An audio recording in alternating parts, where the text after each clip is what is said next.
Guys, ito na yung ating na-harvest na wild cucumber. So, paghiwalayin na po natin yung mga hinog sa green.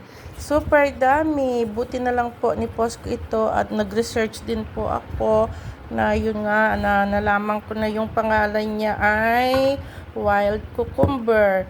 So, ngayon, kaya lang ngayon, nangapisat yung mga hinog. Ayan, na-amaze po kasi talaga ako dahil sayang, walang kumukuha, walang pumapansin.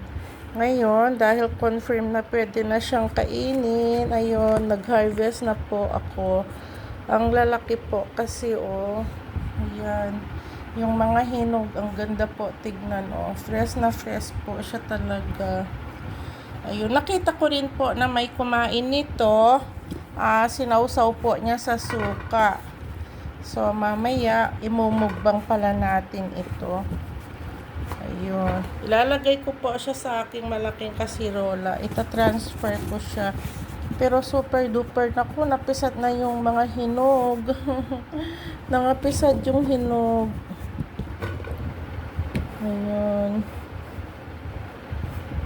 Mabilis lang pala siya mapisat yung mga hinog niya. Ayan, oh. Ganda.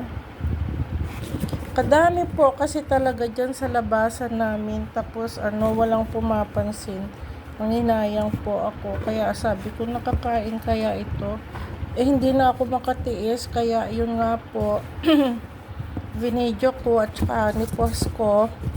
And now, confirm na nakakain siya.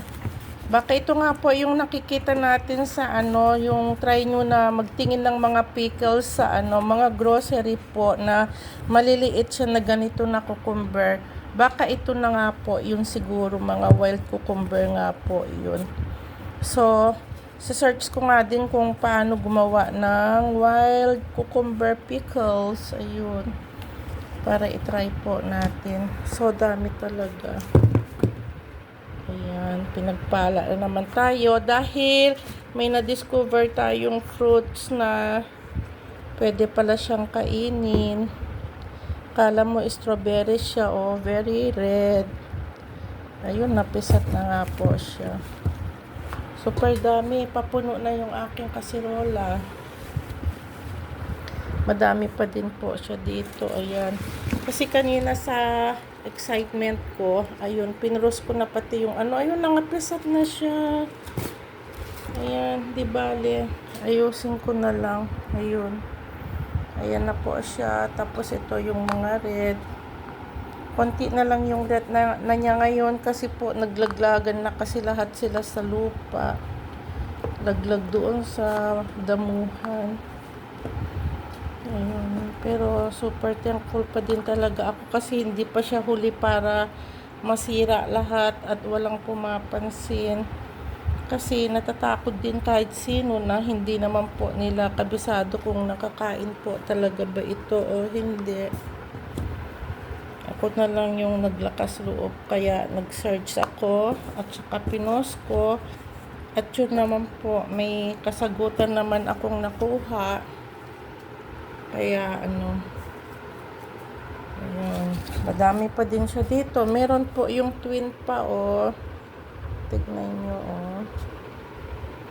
Ayan. Thank you for watching. God bless po. Ayun, madami rin po akong nakuhang iba-ibang ulam na naman. May talbos ng kamote, talilom, at saka, ayan, nagpitas ako ng malunggay. So, thank you for watching. God bless. Ayun, my twin.